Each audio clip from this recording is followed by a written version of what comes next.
Esta espléndida fotografía nos muestra a Carmen Martín Gaite en una reciente estancia en Nueva York, una estancia que ha sido dilatada, como 6 meses más o menos, durante los cuales ha estado dando cursos y conferencias en la Universidad de Columbia. Sí. ¿Cómo ha sido la experiencia neoyorquina? Bueno, me ha gustado mucho. En primer lugar, una de las cosas que me ha parecido más bonita es estar 5 meses que han sido sin acordarme absolutamente de ningún problema práctico ni tener ninguna preocupación. Las presiones ambientales que se dice. Eso es. Y luego, por otra parte, las clases tuvieron mucho interés porque era en Barnard College, no era en Columbia, era en Barnard College. Claro que tiene relación con la Universidad de Columbia. Y estaba dando clases de un poco de teoría literaria en general, pero luego ya las alumnas acabaron preguntándome mucho por mi propia obra y entonces pues fue muy bonito porque empezamos a hablar de mis libros y ellas sabían más que yo, porque yo mis libros nunca los releo. Y entonces al final casi era yo la que tomaba notas. Es sorprendente casi siempre ese reencuentro, ese encuentro con la historia y con la obra pasada a través del reflejo que da en otras personas. ¿No? Es verdad, sí. Resulta muy sorprendente que alguien te recuerde, por ejemplo, concretamente una chica que era muy inteligente y que estaba muy interesada en mis novelas, me preguntaba mucho por una de ellas, Ritmo Lento, que le interesaba mucho, novela que yo jamás había releído desde el año 62 que la escribí. Y claro, como me hacía tantas preguntas de cosas concretas, pues llegué a releerla entonces. Y es como encontrarse casi con un aspecto de tus recuerdos y de tu persona que está muy olvidado, ¿no? Esa novela, que es una novela importante de la que acabaremos por hablar mucho en su momento, creo que se corresponde un poco con una suerte de definición de tu propio ritmo, ¿no? Bueno, sí, yo desde luego, como soy de provincias y sigo siendo provinciana totalmente, pues me he criado, como creo que sabes, en Salamanca, que es una ciudad muy tranquila, o lo era por lo menos cuando yo vivía allí, y nunca he perdido esa especie de tranquilidad, o procuro conservarla, aunque es muy difícil, para hablar, sobre todo, para conversar con la gente, para comer, para pasear y hacer todo lo que puedo, hacerlo lo más despacio posible, lo cual me parece que no quiere decir hacerlo con desatención o hacerlo con pereza, sino simplemente hacer las cosas demoradamente, quizá para degustarlas más. Claro que el tiempo en el que ahora vivimos facilita muy poco esa vocación mía. Hay una contradicción entre tu vocación y el tiempo que se Bastante clara, sí. Tú naces en Salamanca el 8 de diciembre del año 1925. Sí. Tu padre era notario. Notario de Salamanca, sí. Y en una de las dedicatorias de tus libros dices que tu padre era abnegado y tenaz. Por cierto, sí. Además, precisamente me estoy acordando mucho de él hoy porque mañana era su santo, que siempre lo celebrábamos. Tu padre tenía una gran biblioteca, según creo, sí. Y además de encauzar tus lecturas, influyó, sin duda alguna, en que tuvieras una inclinación precoz hacia las letras. Sí, efectivamente, yo creo que la afición a leer realmente se la debo a mi padre. Mi padre era un lector de vocación, o sea, es que se pasaba la vida leyendo. Ha muerto hace 2 años y ya muy mayor, tenía 90 años, y seguía leyendo continuamente, es decir, se había dejado los ojos en los libros, pero por verdadero gusto, y tenía además muy buen gusto para las lecturas. Entonces él, por ejemplo, todo lo que es la generación del 98, todas esas lecturas, son libros que he visto en mi casa desde muy niña y he leído, por ejemplo, mucho antes de que ninguno de mis amigos, después que he conocido yo, hubiera leído obras como La Regenta, que era entonces por ejemplo, yo la había leído desde muy joven y cosas así. Pero tampoco es que hiciera de la cultura o de la lectura una cosa mágica o que te estuviera siempre diciendo que había que leer, es que se pega, ¿no? Simplemente que se pega. Fue entonces tu padre, al que hemos visto y estamos viendo en algunas imágenes ahí, un elemento decisivo a la hora de decidirse, de inclinarse tu vocación. Perdona, es que estaba tendiendo a mirar las imágenes que estaban apareciendo. Sí, mi padre realmente fue una persona, además, que me dejó un recuerdo, vamos, me dejó como un ejemplo también, aparte de lo de enseñarme o iniciarme en las lecturas, me dejó siempre un ejemplo de ponderación, de equilibrio y sobre todo, sobre todas las cosas, de atención hacia lo que le decían los demás. Era una persona que escuchaba muchísimo y que era liberal en el sentido más amplio del término. Él no pertenecía, nunca perteneció a ningún partido político ni nada, y por eso durante la guerra no tuvo problemas tampoco, aunque algunos sí, quizá, pero no llegó a estar nunca encarcelado ni nada. Pero era un hombre que tenía un sentido de lo que se llama ahora liberalismo, bueno, pues ejemplar. Yo no he visto a nadie que realmente mejor comprendiera a los demás y no lo he oído nunca juzgar a nadie, ni, vamos, una persona que se ve claramente que le quería yo mucho, ¿no? Realmente un ejemplar de persona difícil, raro, por lo poco frecuente, que sea respetuoso con todas las ideas ajenas. Muy raro, sí. Y eso creo que en cierta medida, cuando se tiene esa suerte de tener unos padres así, porque mi madre era también una persona muy discreta y bastante sincera, pues pienso que esa educación familiar es lo que ya te puede, con ese bagaje ya después te pueden pasar cosas, pero ya tienes una base, ¿no? En esa misma dedicatoria que leíamos, dices de tu madre: nunca me forzó a ninguna cosa, parecía que no me estaba enseñando nada. Efectivamente, ya no tengo nada que añadir porque está muy retratada ahí. Es un retrato precioso y en tan pocas palabras, ¿no? Sí, es cierto, es cierto. Hay una hermana, una hermana Anita, Ana María. Ana María, a la que dedicaste Entrevisillos. Sí. Y en esa dedicatoria cuentas cómo rodó las escaleras con su primer vestido de noche y se reía sentada en el rellano. Sí, sí, sí. Eso, bueno, es que mi hermana siempre tuvo mucho, y tiene una gran ironía sobre todas las cosas sociales y de ese tipo, ¿no? Y cuando se tuvo que poner de largo, pues estaba riendo tanto que de puro reírse de la propia fiesta a la que asistíamos, se cayó por la escalera de la risa, se le torció un tacón. ¿La relación con tu hermana ha seguido siendo buena desde la niñez? Estupenda. Sí. Mi hermana ahora está en Suiza, está trabajando en Ginebra, en las Naciones Unidas, y es la única hermana que tengo, es 2 años mayor que yo. ¿Los primeros años recuerdas, de hasta los 10, por ejemplo, más o menos, cómo transcurrieron, cómo eran esos años infantiles, qué amistades tenías? Sí, sí recuerdo, veíamos mucho a mis primos. Bueno, hay que decir que aunque yo he nacido en Salamanca, yo soy por parte de mi madre de familia gallega, entonces teníamos una casa en San Lorenzo de Piñor, en la provincia de Orense.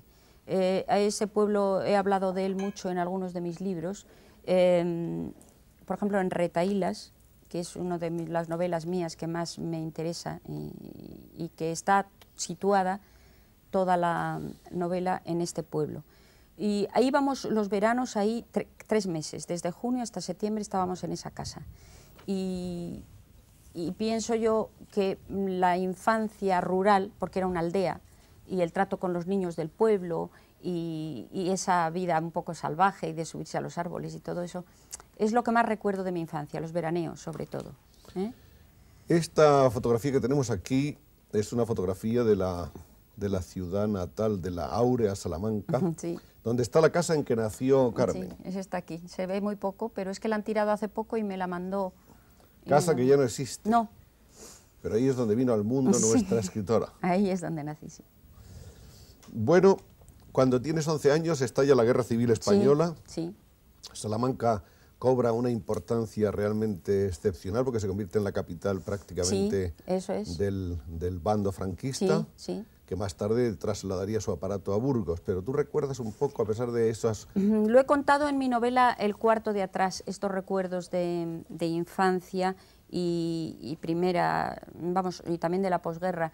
Recuerdo perfectamente haber visto a Carmencita Franco al salir de la catedral y a su padre, y a ella la recuerdo perfectamente con unos zapatitos de charol con trabilla, me acuerdo muy bien, y unos calcetines de sport a mi lado, y la veía muchas veces, y a Franco muchísimas veces, porque entonces, claro, llevaba, por lo menos en Salamanca, como la cosa ya estaba completamente clara que era Si no eran partidarios, pues estaba igual, porque ya no tenía de momento amenazas, entonces andaba bastante por allí y lo he visto muchas veces. ¿Y alguna sensación de la gravedad de esos momentos? Sí, claro, por supuesto. En mi casa había siempre la sensación de apuro y de angustia por ciertos amigos, de mi padre muchos que encarcelaron y otros que se tuvieron que exilar.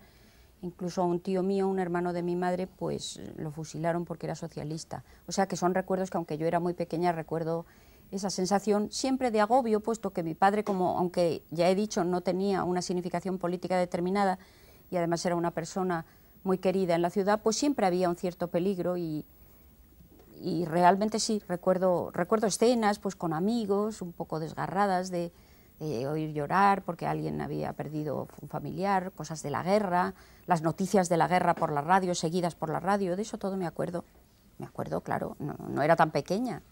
Iniciaste el bachillerato en el Instituto Femenino, no fuiste a ningún colegio primario, según creo, parece que tuviste preceptores o profesores particulares. Sí, mi padre también nos enseñaba muchas cosas. Me preparé para el ingreso de bachillerato en mi casa con una profesora, se llamaba Teresa Herrero, que nos preparó a mi hermana y a mí. Bueno, mi hermana había estudiado en el Instituto Escuela, a mi hermana le pilló la guerra en Salamanca de casualidad, porque acababa de llegar del curso. Ella había iniciado su bachillerato en el Instituto Escuela. En Madrid. En Madrid. Y yo pensaba haber ido también al Instituto Escuela después, pero ya como estalló la guerra, entonces empecé a hacer mis estudios en Salamanca.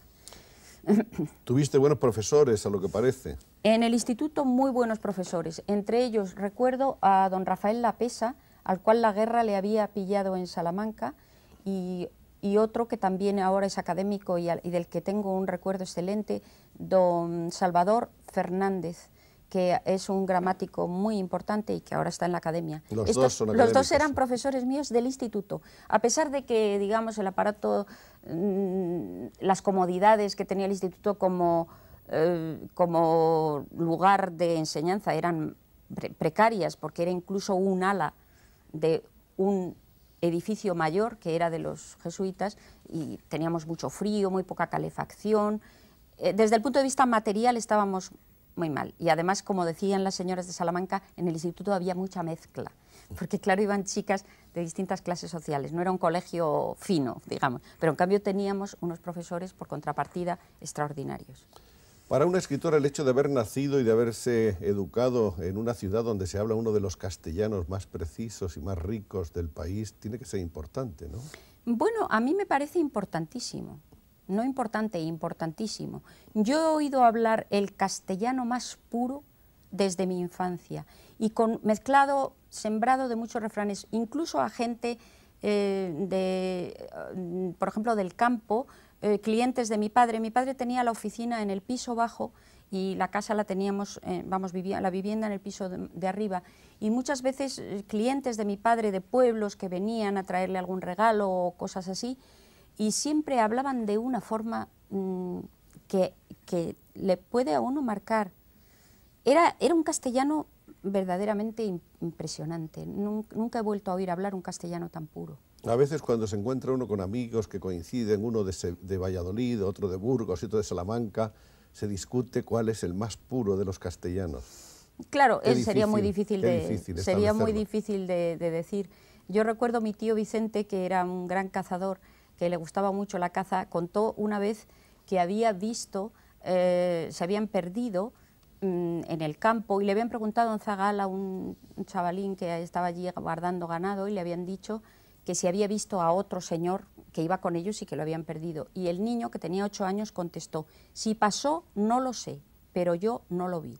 Qué bonito. Y es algo tan exacto que me acuerdo que mi padre siempre decía, bueno, es que ni sobra ni falta. Una precisión total. Una precisión enorme. Decía un escritor catalán hace algunos años desaparecido, José María Junoy, que había ido a Castilla y le había sorprendido, que hablaba con un campesino o con una campesina. Dice, las campesinas hablan como reinas. Hablan como reinas y hablan como reinas. Y además tienen en Castilla, en los pueblos de Salamanca, tienen también un poco un empaque, un aspecto también de reinas. La ciudad era también una ciudad de ritmo lento, del ritmo ese que a ti te gusta, moroso, contemplativo. Es que me gusta porque he vivido ahí, claro. Para la conversación, para el cultivo de la amistad, exactamente. Todo eso que se va perdiendo.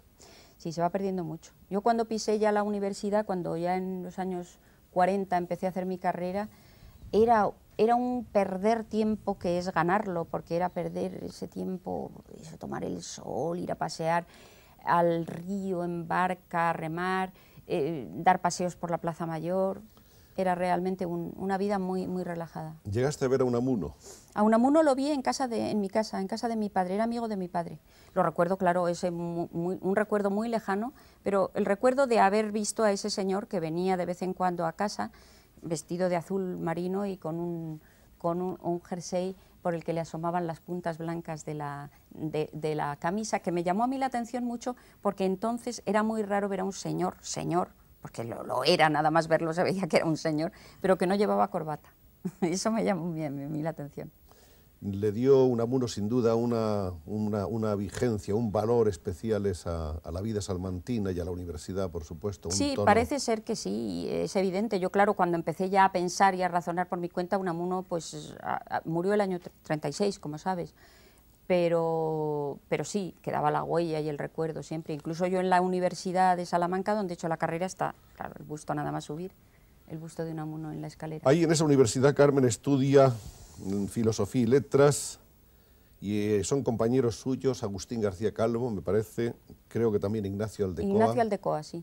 Y en un curso antes o después, me parece que después estaba Basilio Martín Patino, ¿no? Estaba un hermano de Basilio. Un hermano de Basilio, Desiderio Martín Patino, que luego murió. Yo a Patino no le llegué a conocer en Salamanca, lo conocí aquí en Madrid. ¿Llegaste a estar en la universidad en la época en que se producen ya los cambios, cuando llega, por ejemplo, Antonio Tobar como rector magnífico? No, en esa época ya habías terminado. Yo terminé la carrera, el curso en el año 49, o sea que a mí Tobar me dio clase de latín. Ajá. Y fue profesor mío, pero entonces no era rector magnífico. Andaba con una boinita pequeñita y parecía, tenía una pinta poco seria. Él era muy serio y además era una persona que imponía bastante porque era bastante riguroso en sus juicios, luego en sus notas, pero el aspecto parecía un chico joven, ¿no? Así con una boinita y con un aspecto de despistado, muy simpático. ¿Qué otros profesores importantes recuerdas de la universidad? Bueno, en la universidad tuve a don Manuel García Blanco, un importante filólogo, a don Alonso Zamora Vicente, que ahora, como sabes, es de la academia. Es el secretario perpetuo. Sí. Y luego, pues, bueno, así conocidos de nombre, pues, a don Francisco Maldonado, que lo tuve de literatura y que era un genio. Era, y creo que debe ser, creo que no ha muerto don Francisco, hace mucho que no le veo. Te licencias en la sección de Filología Románica. Los cursillos del doctorado vienes a hacerlos a Madrid, sí, más o menos el año 49. Sí, 49-50 ese 49-50. Sí. Y la tesis doctoral se termina años más tarde. Es que no hice, es que en esos años vine a hacer la tesis doctoral, pero no la hice, lo dejé. Y luego la terminé años más tarde porque hice otra, no sé. O sea, la que se leyó fue el 12 de junio del año 72. Sí. Precisamente en presencia de Alonso Zamora Vicente. Exactamente, que fue el que me dirigió la tesis. El director de la tesis, y obtuviste la calificación de sobresaliente cum laude y el premio extraordinario de fin de carrera. Eso es, pero ya cuando la carrera, yo no pensaba tampoco hacer nada con ella, ¿no? Muchos años después. Me parece que fue esta la tesis, sí, ¿no? Esa fue mi tesis. Usos amorosos del 18 en exactamente, España. Exactamente. Que es un tema que siempre te parece que te ha atraído, ¿no? O con el que te encontraste. Sí, yo realmente el siglo XVIII lo empecé a estudiar tardíamente, mucho después de haber terminado la carrera. El siglo XVIII me empezó a interesar porque yo tenía grandes lagunas sobre ese siglo. Es decir, empecé a interesarme por él para poder saber algo de él. Y entonces escribí primero un libro, que es aquel de Macanaz, que ese no lo aproveché para tesis doctoral ni nada, sino que simplemente lo escribí después de muchos años de investigación, por lo menos 6. Y después me encontré con este tema y cuando ya estaba haciendo este libro es cuando alguien me dijo que por qué no lo aprovechaba también para leerlo como tesis doctoral. Es un tema bonito, ¿no? Este tema es precioso. Es un libro que además yo le tengo mucho cariño porque ha estado agotado 2 años y ahora cuando lo he visto reeditado, que lo hemos presentado el otro día en la librería Antonio Machado, lo ha editado Lumen, cuando lo he visto reeditado me he dado cuenta de que era para mí un libro muy entrañable. Es el tema de los amores, del el comienzo de los amores un poco más libre, o sea, el cambio del amor en el siglo XVIII, del XVII al XVIII, la mujer española empieza a tomar un pequeño auge en la sociedad. Entonces hay un fenómeno galante y casi convencional que se llama el cortejo, mediante el cual las señoras casadas pues, pueden tener también un amigo que las acompaña a veces, cosa que ya había ocurrido en Francia, el Chevalier Servan y todo eso, ¿no? Entonces aquí, a través de este fenómeno, del estudio de este fenómeno, pues analizo un poco los cambios en la sociedad en el XVIII. Tenemos una nueva edición recién aparecida de estos usos amorosos del XVIII en España. Bueno, vamos a hablar de la literatura en general. Sí. Porque ya para este momento de la tesis y todo eso, la vida de Carmen se ha orientado plenamente hacia la literatura. Sí. En Madrid ha coincidido cuando viene a estudiar con un grupo de gentes en el que se ha integrado. Parece que un poco ha sido vía Ignacio Aldecoa. Exactamente, exactamente, sí.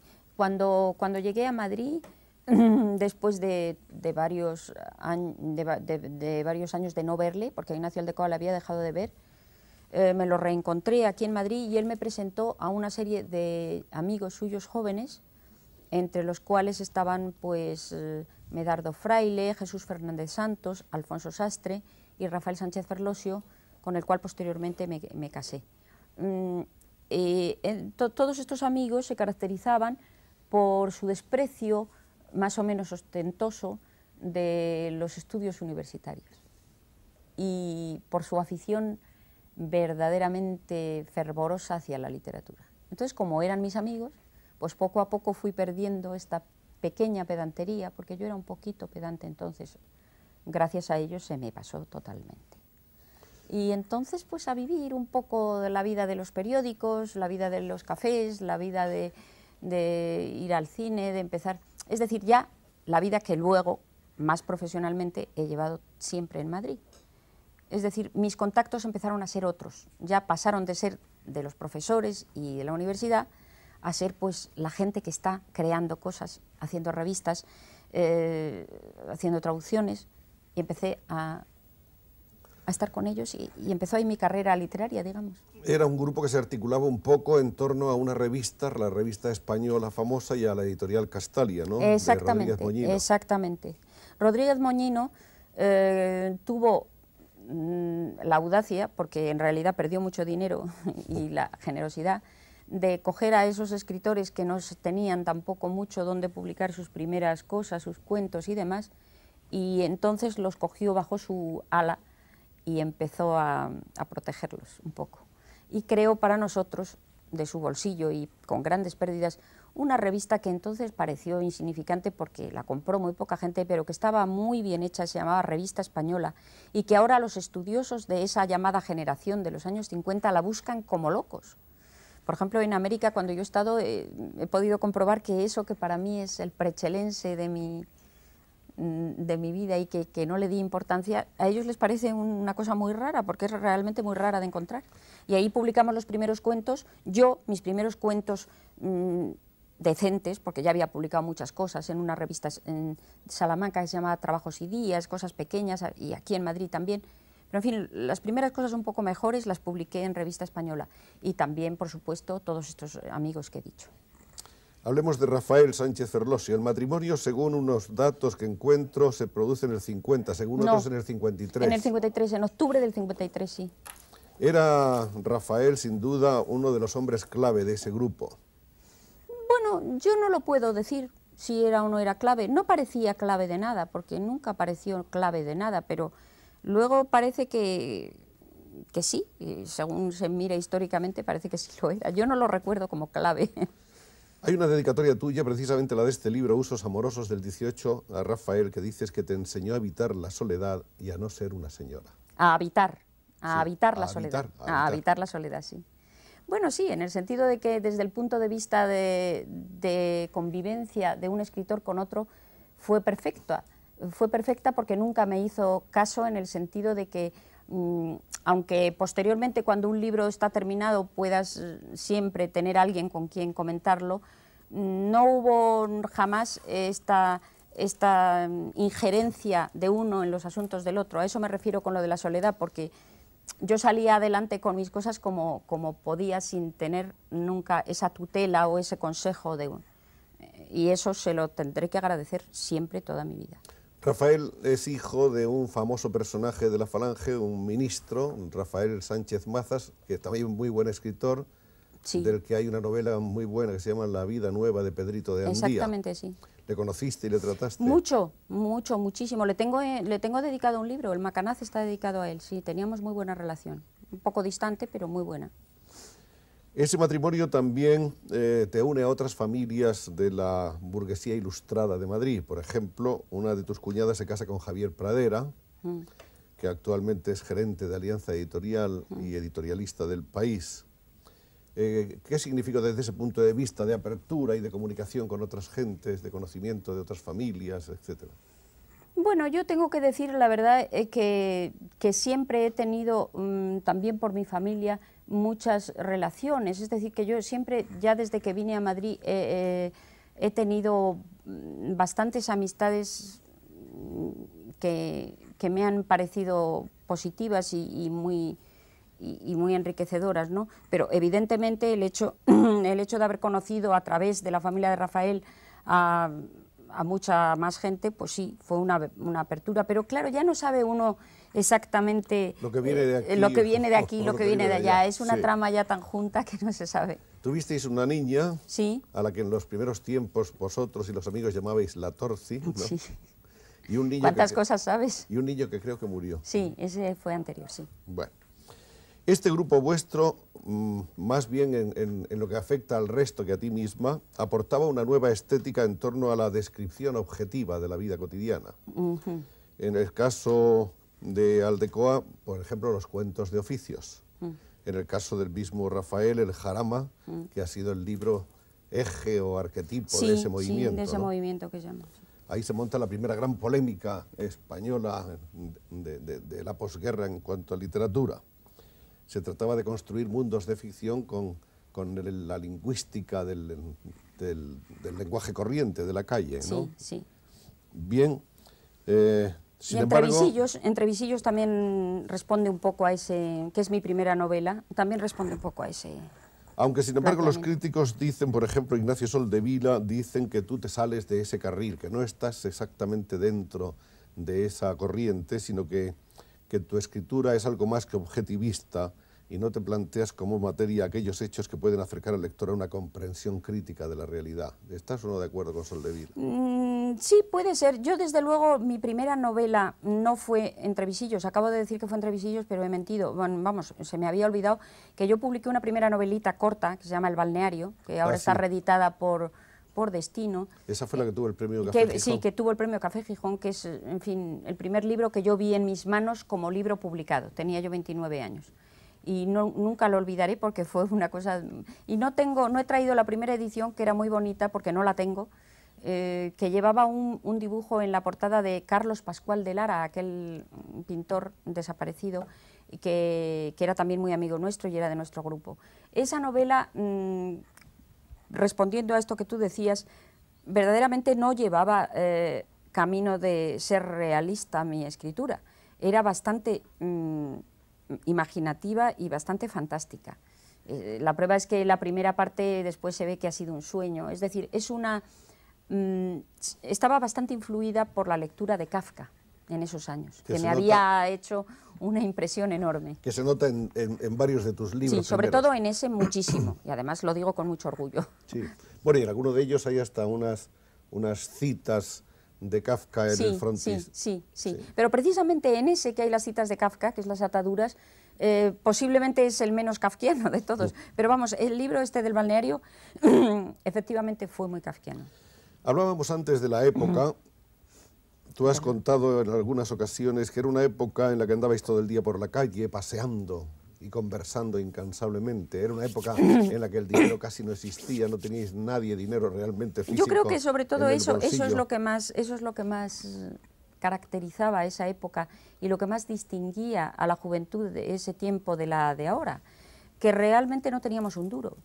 Y por lo tanto, si nos divertíamos, que nos divertíamos mucho, era a base de imaginación y de recursos propios, porque yo no recuerdo haber estado nunca aburrida con mis amigos y sin embargo teníamos muy pocas ayudas monetarias. Pero tú piensas que no había televisión, por ejemplo, que durante toda esa época de los años 50 o hasta el 50 y tantos, no sé cuándo vino la televisión, y que es cuando yo andaba mucho por la calle y con ellos, el que no hubiera televisión también facilitaba en los bares y en todos los sitios una charla tranquila porque no había ruido. Y era una ciudad de muy pocos ruidos, Madrid.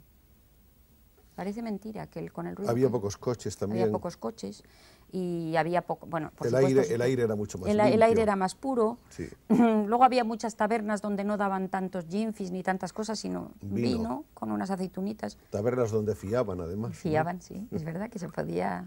Yo no sé si eso queda todavía, no sé si habrá alguna taberna que fíe aún. Yo ahora bebo menos, así que no sé. De modo que de vez en cuando ese grupo vuestro se paraba en una taberna a tomar un vaso de vino, de vez en cuando, no más de uno. Muy de vez en cuando, o sea, andábamos mucho por tabernas. O a jugar una partida de fútbol, que era una de las modas también. de la época.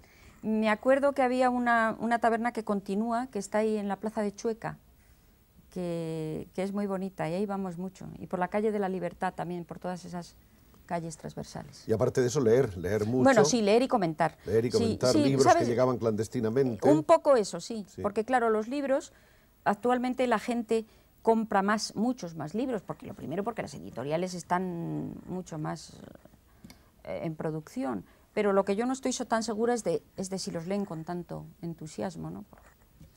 Bueno, es la primera mitad de la década de los 50. Se me ha caído esto, no sé si... No creo que pase nada. No pasa. Creo que es hacia la mitad de la década de los 50 cuando todo este grupo de jóvenes escritores protagoniza su brillante aparición en la escena literaria española, entre ellos Carmen.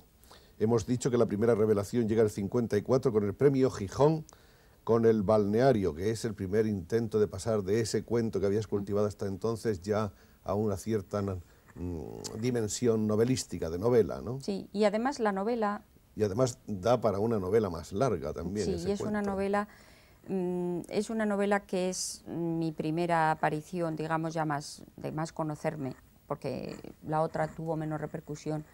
Entonces, cuando obtuve el premio Nadal con esta novela... El 57. En el 57, sí. Lo que tú digas, porque ya te digo que de fechas eso de las publicaciones, si tú lo tienes ahí, será el 57. Esta novela creo que plasma muy bien o con bastante fidelidad, sin yo darme cuenta, porque entonces lo tenía muy reciente, toda la vida de las chicas casaderas provincianas en esos años. Hasta tal punto que creo que es una novela que tiene ahora mucho más valor de testimonio que entonces lo tuvo. Hace unos años, cuando la pusieron en televisión, que la dirigió Miguel Picazo por capítulos, el año 73, que yo hice, por cierto, un papel en el reparto. Aquí tenemos un recorte del diario ya de entonces, señalando que la autora interpreta un papelito sí. de su propia obra. Entonces, en esa novela, cuando apareció en televisión, me contaban que había muchas señoras que estaban pegadas a la televisión esperando el capítulo siguiente, porque claro, se estaba contando su vida. Señoras que en esos años tuvieran 50 años, por ejemplo, en el año 73, digamos, y que habían sido jóvenes, pues más o menos cuando lo había sido yo, o un poco después, o un poco antes, todo eso les decía mucho más que cuando yo publiqué la novela, que como todavía eran jóvenes, no veían tanto el reflejo ni los cambios. Es decir, ahí se cuenta pues mucho la forma de relación de los hombres con las mujeres, si se llegaban tarde o temprano, el baile de los boleros, todo. Es un poco un testimonio, con un argumento, que creo que no está mal construida, pero sobre todo es el valor testimonial que tiene hoy día, creo yo. Y con el ambiente del instituto, El instituto, del casino. de las chicas que parece que las han preparado desde niñas para que se tienen que casar y todo eso. Una vez dijiste, Carmen, que escribir es conversar, lo cual parece sin duda una definición hasta científica del acto literario. Bueno, es un sucedáneo de la conversación. Yo creo que si siempre pudiéramos hablar bien con toda la gente, tal como queremos, y tuviéramos un tiempo, un plazo narrativo, una pausa para hablar y ser escuchados y escuchar, quizá no escribiríamos. Es como un sucedáneo, en vista de que no encuentras ese interlocutor, pues te pones a escribir. Hay sin duda conversaciones que son mucho más remunerativas, más enriquecedoras que un libro, ¿no? Sí, por supuesto. Ese es un tema completamente clave de mis escritos. Incluso tengo un libro que se llama La búsqueda de interlocutor, que es un librito de ensayos y trata de ese tema exactamente. Es decir, que en el momento en que hay alguien con quien puedes hablar, para mí que se quite el cine, el teatro, los viajes y hasta incluso placeres más fuertes. ¿No es esa acaso la obsesión fundamental del ser humano, la de encontrar el interlocutor? Por cierto que lo es, pero no se dan cuenta. Entonces, si no se dan cuenta de que ahí está la clave de todo, pues es como si no lo supieran, como si no operara de fondo en el deseo de buscarlo. Si uno tiene realmente muy claro que lo que hace falta es que lo que realmente motiva todas las neurosis del ser humano es lo mal que habla con sus semejantes, buscaría con más ahínco la forma de encontrar una pasarela entre tú y los demás.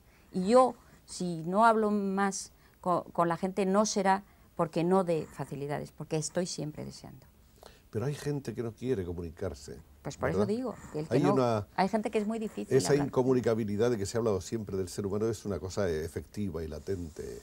Hay muy pocos seres que sean capaces de intentar con entusiasmo y sin desmayo la comunicación como haces tú. Bueno, por lo menos he tenido mucha vocación, también se va perdiendo, porque a base de dificultades. En el año 57, según algunos, en el 60, según otras fuentes, aparece Las ataduras, novela corta, que comienza con una cita de Kafka, historia que se basa en los sentimientos, reflejos de unos padres aldeanos y de una hija que vive en el extranjero una vida agobiada. ¿Qué es para ti Las ataduras? Las ataduras es un cuento largo o novela corta, según se quiera llamar, en el cual puse mucho también de recuerdos. Es el primer libro donde aparecen recuerdos de ese pueblo, precisamente del que te hablaba, donde pasé toda mi infancia, un pueblo gallego de Orense, de la provincia de Orense, al cual me siento vinculadísima. Y en ese cuento, Las ataduras, está descrito ese pueblo y todas las romerías, toda la vida rural de aquella aldea. Entonces he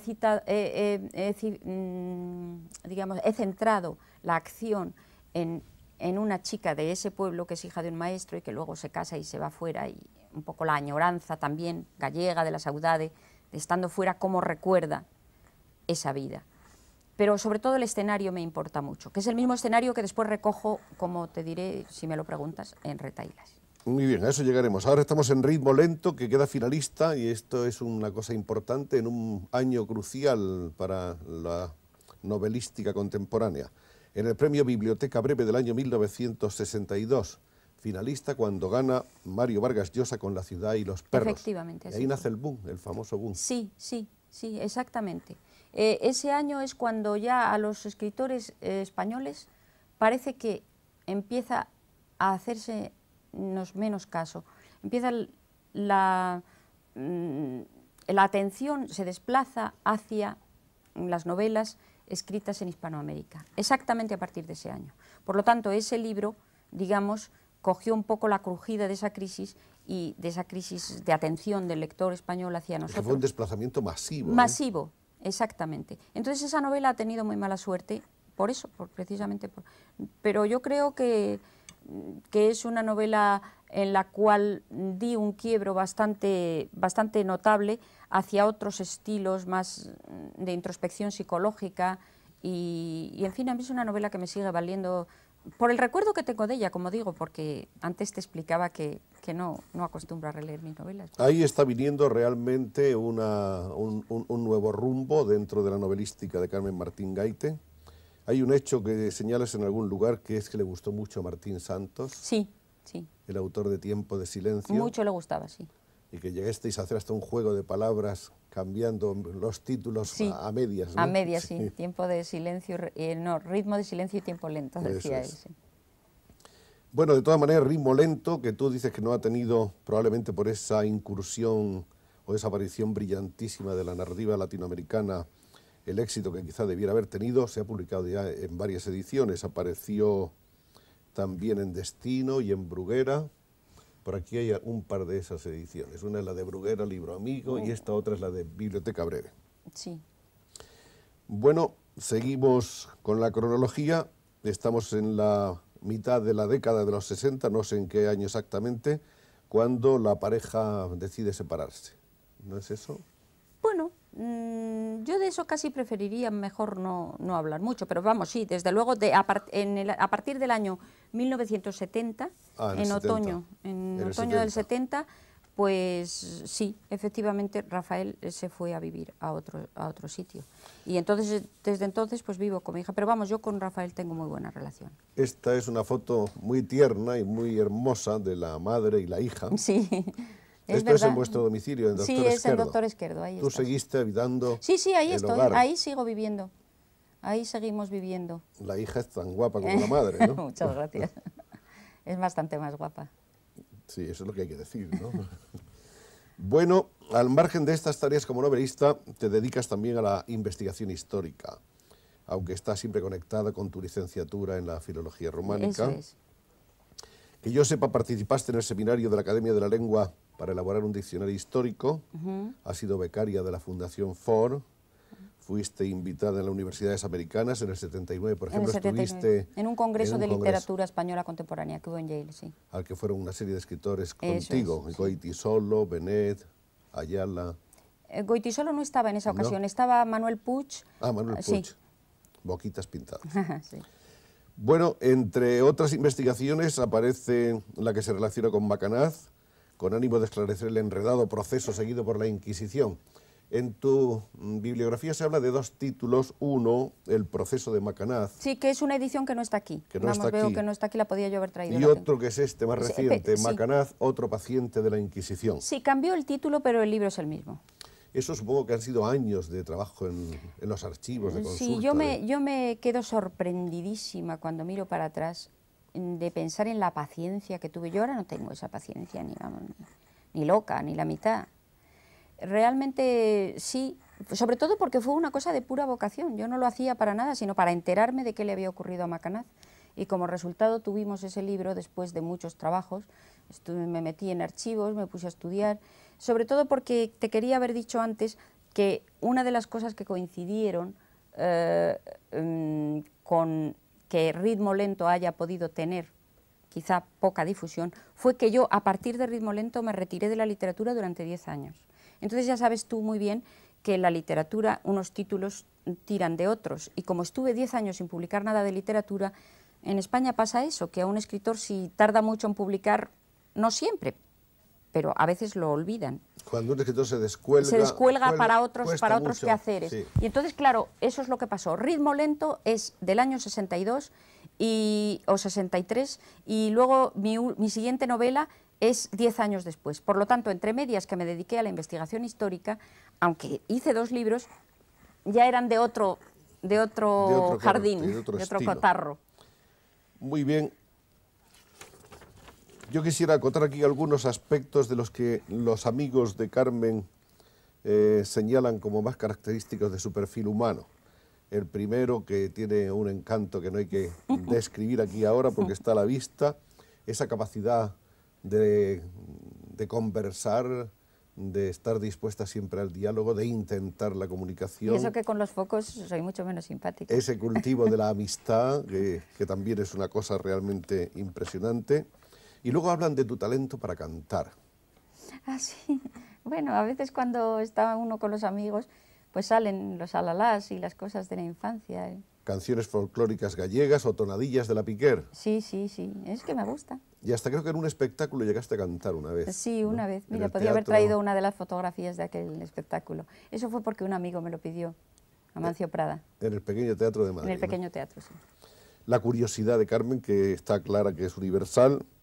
Luego, en cuanto a sus aficiones no confesadas hasta ahora, de que yo sé por otros amigos, parece que estás enamorada de los viejos chales, de los viejos abanicos. Sí, sí, eso mucho. Y luego te gusta mucho el sombrero, que yo te he visto siempre con sombrero. Hoy es el único día que te veo sin sombrero. Bueno, pero la televisión viene uno aquí Pero un se poco. pone encima de la mesa, pero el sombrero yo creo que Pues podía haberlo traído, nos ha otra vez fallado. lo traeré. Otra de las cosas de Carmen es que no es feminista militante. No, no, militante no. Yo tengo un feminismo a mi manera. Eso es. Es decir, que es un respeto por la mujer y la seguridad total de que en muchos aspectos es más fuerte que el hombre, pero como lo sé, no necesito salir con banderas a proclamarlo. Estoy tan segura que no necesito decirlo. ¿Y los movimientos feministas agresivos te parecen excesivos? ¿no? Sí, a mí me parece que se ha desenfocado el problema porque una mujer cuando está ya picada por el feminismo suele tratar sobre todo de parecerse, aunque ella no lo cree, a esos defectos, suele imitar esos defectos del varón que existen y que tanto está denostando, como son el avasallamiento y el ser una persona más mandona y esas cosas. Entonces, si va a copiar lo mismo que está criticando, pues me parece que para ese viaje no habíamos menester alforjas, como decían en mi Claro, pueblo. es una sustitución.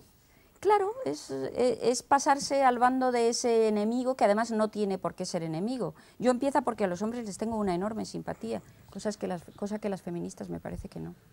Ha hecho tantas cosas, Carmen. Ha hecho novelas, ha escrito narraciones, ensayos, ha traducido, ha escrito versos, ha hecho teatro, ha escrito guiones de cine, con dudosa suerte, ¿no? No, guiones de cine con dudosa suerte. Adaptaciones de diálogo bastantes. Una hice sobre un cuento mío que se llegó a estrenar esa película. Se llamaba Emilia Parada y Fonda, que la dirigió Angelino Fons. Ah, sí. Era una película que estaba bastante bien. Pero sé de otros guiones que no han llegado a materializarse. No, he hecho un par de guiones, uno que está ya cobrado y que lo tienen, pero que no sé qué han hecho con él, que se llama La conciencia tranquila, sobre un cuento mío de las ataduras. Y otro intento de guión con Pilar Miró, que lo hicimos, llegamos a escribirlo, sobre fragmentos de interior, y que luego por una serie de avatares con el productor y dificultades económicas y muchas discusiones que hubo, también se quedó en agua de borrajas. Pero sí, el cine me interesa mucho. También adaptaste para el teatro el Don Duardos de Gil Vicente. Hice una adaptación muy libre y consultando los textos en que él se había inspirado. Y eso se estrenó en Almagro, en el Festival de Almagro del año 78. Y estuvo luego más tarde en Sitges. Y está todavía por ahí, todavía por ahí. lo ponen de vez en cuando, lo pusieron el año pasado en el Escorial, está bien. Los títulos siguientes. En el año 73, La búsqueda del interlocutor y otras búsquedas, ensayos. En el año 72, Los usos amorosos de que hemos hablado.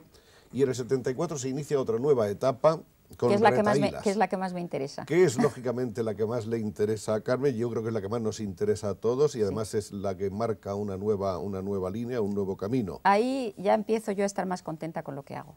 Ahí estamos ya en el... En el 73. Sí. El año 73 me parece que es cuando terminé Retahílas, aunque tú lo tendrás mejor ahí en las notas, porque yo te aseguro que para las fechas, me acuerdo mucho de fechas personales. Yo tengo la fecha de la aparición, 74. Pues eso, lo terminé el 31 de diciembre del año 73, el día último de año. ¿Y cómo definirías, de eso sí me acuerdo. ¿Cómo definirías tú esta nueva forma literaria, esta nueva línea de tu literatura, que tiene un rango confesional, intimista? Mira, yo creo, como dijo Oscar Wilde una vez, que dijo, no es que sea mentira, es que está mal escrito, dijo de no sé qué, no me acuerdo.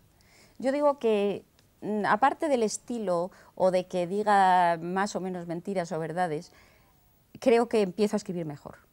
Empiezo a escribir mejor porque el viejo Macanaz me probó tanto la paciencia para escribir su historia, que en ese libro, aunque es un libro histórico, depuré mucho mi estilo. Me di cuenta de que tenía que decir lo más significativo, lo esencial. Y me di cuenta también de que para hacerle entender a alguien un proceso tan enredado, tenías que tener muchísima paciencia y mucho temple y mucha cabeza. Entonces, cuando ya volví a la literatura, traía el bagaje de haber aprendido a escribir con más rigor. Y yo creo que se lo debo a Macanaz, que es lo único que le debo, porque el dinero que me quitó a mí ese hombre es el chulo de la Martín Gaite, Macanaz, porque no he visto una persona, ya muerta además, por la que yo más dinero me haya gastado. Me sacó mucho dinero Macanaz, porque yo no tenía... Es un homenaje, ¿no? Un homenaje. Y además es un libro que encima no se vende. Eso sí, dicen que está muy bien. Ahora, si a cambio te dio ese perfeccionamiento de la herramienta... No, te digo en claro. serio, te digo en serio. Y, por ejemplo, la novela primera que sale después de ese periodo, que es Retahílas, y que yo creo, sí, vamos, para mí no tiene duda que es mi mejor novela, pues también lo que se nota, sobre todo, creo, es la paciencia y como la serenidad de haber depurado el estilo. Es decir, el estilo puede notarse que es distinto o no es distinto, eso no lo sé porque ya lo dirán los críticos. Lo que yo recuerdo es haber escrito con más aplomo, con menos prisa para terminar. Bueno, ese estilo que se inicia en Retahílas prosigue luego en Fragmentos de Interior, que se publica el año 76 y que alcanza su culminación por ahora en El cuarto de atrás. El cuarto de atrás. El cuarto de atrás yo creo que es ya, en cierto modo, la perfección de esa línea que se ha iniciado en Retahílas. Esta novela, por cierto, ha obtenido el Premio Nacional de Literatura... Del año 78. Que creo que es la única vez que se ha concedido a una mujer en este Eso país. Dijeron. Sí. Lo dijeron en la prensa, Por lo supongo menos que eso, será verdad. Eso leí en los periódicos. Yo también. Bueno, y hay unas líneas subterráneas que soportan siempre la obra de Carmen Martín Gaite. En la primera época, más convencional que en esta otra, que se inicia en Retahílas, esa doble vertiente de que habló antes, por un lado están los sueños y por otro la observación realista, el no perderse detalle de las cosas. ¿Qué influencias hay en tu obra, así reconocidas, que puedan señalarse de una manera abierta?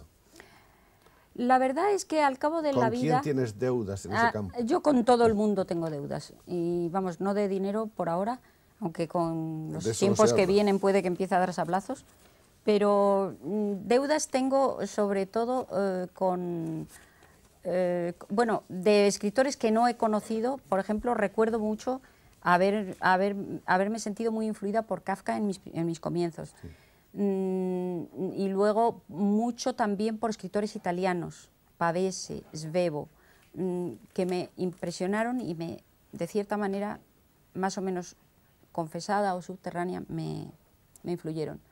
De escritores que yo conozca, me influyó mucho Ignacio Aldecoa, no tanto en el estilo como en la afición y en el deseo por mirar todo lo que pasaba a mi alrededor. Como me relacioné mucho con él y tenía una forma de vivir la literatura o de hacer literatura de la vida, como lo quieras llamar. Para él no había fronteras entre lo que se ve y lo que se cuenta. Y realmente eso creo que me influyó. Bueno, algunos críticos detectan ahí también una cierta influencia de esa de Queiroz, también de Proust, porque claro, cuando se habla de interiorizar, si no se cita... Claro, a Proust. A Proust. Aquí hay una recuperación de la memoria para construir un universo, hay una capacidad de interiorizar a partir de lo exterior. Sí, claro, son escritores que he leído y que me gustan, así que posiblemente me habrán influido. De cualquier modo, y dejando las influencias a un lado, porque todos tenemos influencias, todos. Y no hay escritor que de ellas se libre. Y lo más difícil es saberlo uno. Claro. Es como cuando hablas, que tampoco sabes si a esa frase la estás diciendo porque se la oíste a tu abuela o a un amigo, o no se sabe. Pero sigue diciendo el crítico y estudioso Soldevila que Carmen pertenece a la gran categoría de los novelistas monotemáticos y que tú tienes un mundo absolutamente propio, obsesivo y propio. Yo no sabía que decía eso Soldevila, pero yo desde luego, yo creo que todos tenemos un mundo más o menos propio. Yo desde luego el mío es muy propio. Es decir, en el sentido de que desde pequeña he sabido entretenerme con mis propios fantasmas y con mis propios pensamientos. Eso ya indica tener un mundo propio, es decir, cuando uno se divierte dándole vueltas a su propio magín y no anda... Yo soy bastante sociable, por otra parte, pero cuando estoy sola me entretengo mucho también, y eso pues puede que sí, que se dé ahí, que salga a relucir en mis libros, ¿no? Por ejemplo, El cuarto de atrás concretamente. Sí. Señalemos dos libros más. Aquí están los cuentos completos publicados por Alianza Editorial. Esta es una edición muy reciente, 1980. Bueno, es que esa es otra edición. Quiero decir, 80 debe ser la segunda edición. Hay otra del 78. Sí, que es cuando se publicaron, sí, exactamente. Sí. Esta es la segunda edición. Y hay después un libro de versos, porque también hay poesía, como dijimos, en la obra de Carmen Martín Gaite. Sí, está publicado por Hiperión, que tiene también ahora otra segunda edición. Aquí hay versos de juventud, sobre todo. De juventud. Aunque hay también algunos poemas posteriores. Pero ya también son de juventud, porque posteriores ahora ya también, como el tiempo pasa tan deprisa. Incluso unas coplas desgarradas. Hay una poesía aquí bonita, que a mí me gusta mucho, y que es muy cortita, pero ahora no la encuentro. Además no voy a leer aquí una cosa. ¿Por qué no? ¿Sí? Sí, claro. ¿Está permitido? Aquí se permite todo. Bueno, pues solo falta que la encuentre. Aunque creo que me la sé de memoria. Es un poema como cancioncilla que dice: 1, 2 y 3, escondite inglés, a esa niña de rojo ya no la ves. Jugaba con naranjas, les mordía el zumo, arrancaba tomillo, niña de humo. Baja a la calle, vuelve a subir, las estrellas la miran, no se quiere dormir. Cuéntame un cuento, cuéntame 100, dame la mano, se la llevaba el viento de aquel verano. 1, 2 y 3, escondite inglés, a esa niña de rojo ya no la ves. Muy bonito, por cierto, creo que Chicho Sánchez Ferlosio musicó una de estas poesías. Hay que le puso música, que anda por ahí en un disco, por cierto. Exacto. Un disco que se llama A Contratiempo. De modo que así que fíjate la de cosas que ha hecho uno en la vida. Has hecho de todo y te quedan muchísimas cosas por hacer. Ay, qué bien, dime más. Dime más. Te quedan muchísimas cosas por hacer, porque precisamente ahora es cuando Carmen Martín Gaite ha llegado a un momento de madurez, de dominio de la narrativa, dentro de ese intimismo característico tuyo, que es un intimismo de fuera adentro o de dentro afuera. ¿Cómo lo dirías tú? Bueno, eso es como mirar por la ventana, que unas veces mira uno la calle desde la ventana y otras mira uno las casas, los interiores de las casas desde la calle. Yo hago a los dos palos. Hemos empezado con una imagen de Nueva York y vamos a terminar con otras dos imágenes de Nueva York. Una de ellas corresponde a un escenario muy parecido a este en el que estamos ahora, porque es un programa de televisión. Sí, que lo hicieron con intérprete simultáneo, este programa. Con traducción simultánea, en el que Carmen está siendo interrogada con respecto a su obra.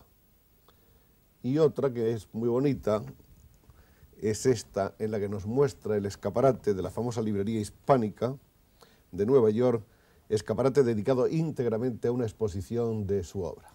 Ahí está Carmen. En plan de narcisismo-leninismo, como dije antes. Sí. En esa ciudad que por otra parte le ha cautivado, porque me ha encantado, sí. Viene muy fascinada por el colorido, por la vitalidad que tiene Nueva York. Lo que pasa es que las ideas en Nueva York van más despacio que las imágenes. Es decir, las imágenes corren tanto que cuando quiere uno pensar sobre ello ya se le han pasado los días. Yo normalmente, como soy de ritmo lento, un poquito sí me agobio, pero preciosa. Pero quién sabe si cualquier día nos vas a dar una novela también de Nueva York, porque tu ritmo lento puede acompasarse a una ciudad de ritmo rápido. Yo no hago demasiados proyectos, o si los hago me los callo. Siempre dice Torrente Ballester que yo no hablo de lo que estoy haciendo hasta que ya estoy de 7 meses. Así que a lo mejor está ya algo gestándose, pero no. Seguiremos esperando. Muchas gracias por todo, Carmen Martín Gaite. Muchísimas gracias a ti.